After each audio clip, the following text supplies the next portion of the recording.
Hi everyone, welcome to GK hub. Okay అండి, ఇప్పుడు మనం ఎన్ఎస్సి హీట్ మ్యాప్ గురించి తెలుసుకుంటున్నాం. హీట్ మ్యాప్ యొక్క బెనిఫిట్స్ ఏంటి అనుకుంటే, ఈరోజు నిఫ్టీ కానీ లేదా బ్యాంక్ నిఫ్టీ కానీ సెన్సెక్స్ కానీ ఇలా ఏదైనా మీరు చూడాలనుకున్నప్పుడు వాటి యొక్క మెజారిటీ స్టాక్స్ పాజిటివ్లో ఉన్నాయా నెగిటివ్లో ఉన్నాయని తెలుసుకోగలుగుతాం. ఇక్కడ చూడండి, నిఫ్టీ 50 అలాగే నిఫ్టీ నెక్స్ట్ 50 అని కనిపిస్తుంది. ఇప్పుడు నిఫ్టీ 50 మీద మనము క్లిక్ చేసి చూద్దామండి. నిఫ్టీ 50 మీద క్లిక్ చేసినట్లయితే ఈరోజు ఆల్మోస్ట్ మెజారిటీ స్టాక్స్ ఎన్ని ఉన్నాయండి? నిఫ్టీలో 50 స్టాక్స్ ఉన్నాయండి. కరెక్ట్ అండి, నిఫ్టీలో 50 స్టాక్స్ ఉన్నాయి. 50లో ఏమవుతుందంటే మెజారిటీ స్టాక్స్ అయితే పాజిటివ్లో ఉన్నాయి, కొన్ని హెవీ పాజిటివ్, కొన్ని లైట్ పాజిటివ్గా ఉన్నాయి.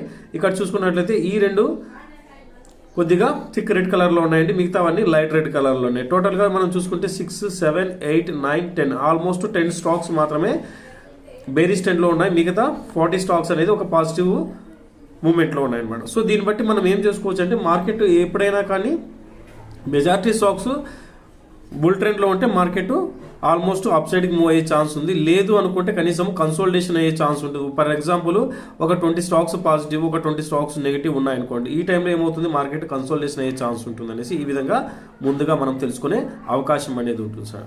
సో దీనివల్ల ఏంటి బెనిఫిట్ అంటే ఇదేనండి.